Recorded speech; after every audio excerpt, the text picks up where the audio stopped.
Today we got something pretty interesting to talk about. Was the M16 born from the AR15 or was the AR15 born from the M16? They got you pinned down to where you are now. Roadside bombs ain't gonna help you now. You wanna go to holla? We can send you there. Wrap you up in your prayer run. I always get people telling me, Sergeant Merrill, change up your intro music, make it something different, man. Rap music, usually not my cup of tea, but I served with this guy for a couple years. His name is Joey Sparks, and he does a lot of music that I can just connect with, even if it isn't my type of genre of music. So, in the link in the description, you can check that out. But today, we're going to talk about the chicken and the egg situation with the M16. And this is kind of born or spread from the conversation that we had yesterday where I talked about the difference between the M16 variants and also the difference between the M16 and the M4. And I had somebody ask me, didn't the AR-15 come after the M16, or wasn't the AR-15 a result of the research with the M16?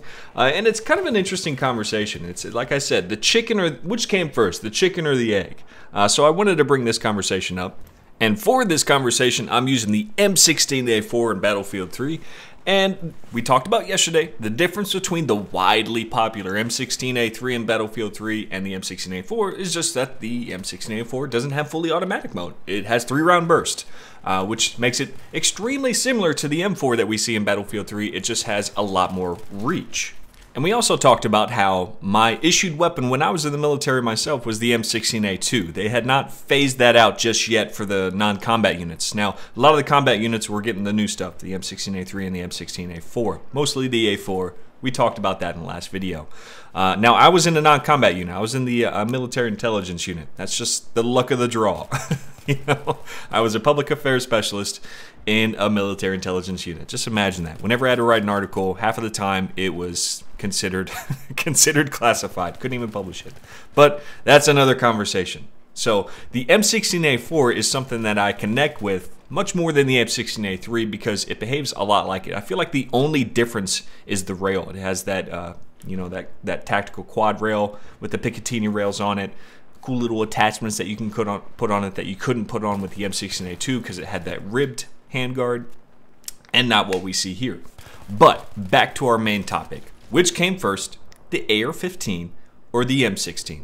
Well, let's talk about the AR-15 for a second and where that actually came from. Before the AR-15 was the AR-10. Now, the AR-10 was a 7.62 millimeter assault rifle, and it was designed by 3 guys: Eugene Stoner, that should sound familiar, Robert Freeman, and James Sullivan. Now, we don't care about names, but it is important to know that they were all working for Armalite. So AR does not stand for assault rifle, at least not really. It stands for Armalite Rifle. And look at that, I fell in the damn water. I'm not going to edit that out, guys. You should know, Sergeant Merrill is not perfect. So the AR-10 was actually designed by Armalite. And they were looking to make a lighter version of the AR-10. They wanted something that fired that 5.56 NATO round. So they developed the AR-15. Now, it was around this time that Armalite was having some pretty serious financial problems, so they sold those designs. I wish I knew for how much. There's got to be a way to research that. They sold these designs to Colt. And then Colt, around this time, was looking at contracts that were coming from the military for a new rifle to replace their M14, which was also a 7.62 millimeter rifle. So the military was looking for something that Armalite had just developed. And so Colt kind of took the AR-15 and they gave it the M16 designation and made a few changes and submitted it for the contract, and they fucking won. So man, Colt got it good. They got these designs for Armalite. They made some adjustments, and they got like one of the biggest contracts in the United States military history. So to answer the question, like definitely, which one came first, the AR-15 and the M16? The AR-15 came first. It was designed by Armalite, and it was only after Colt got the design and won the contract for the military that it was designated the M16. Now, the AR-15 is an interesting name. I mean, technically, it's copyrighted to Colt right now, but it's kind of like the Xerox situation. Xerox developed this way to make copies, and now kind of it's a household name. Can you go make a Xerox of this? Hey, man, go make a Xerox of this. Or Post-its. There are multiple different types of companies out there that make Post-it type products, but we still refer to it as a Post-it, or Coke. There's some people in different parts of the country that refer to every soda as a Coke. So that's kind of the situation going on with the AR-15. So while the parts, the different things that make up the AR-15 are made by many different manufacturers and assembled by many different gunsmiths and can be referred to by many different things, the name AR-15 is still trademarked by Colt. It's just one of those things that, like, when you're having a conversation and you refer to a weapon, you're like, that's an AR-15.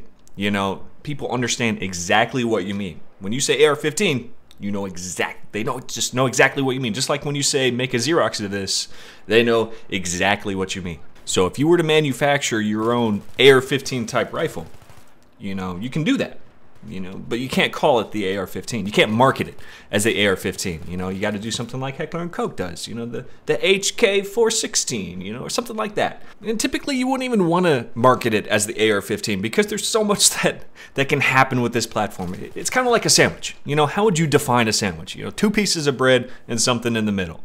Well, you know, you could go a lot of different ways, and you're probably not going to market it as a sandwich. It's not going to be like buy our sandwich. No, you're gonna call it like the Whopper or the Big Mac or something like that. You know, give it a cool little name and make it different from all the other AR-15 type weapons that are being sold out there. So that is what's going on with the AR-15 right now. Can seem a little confusing if you don't know the history, but now you do. So I hope this video helped you guys out. But that's all I have for this one. This is Sergeant Merrill out here.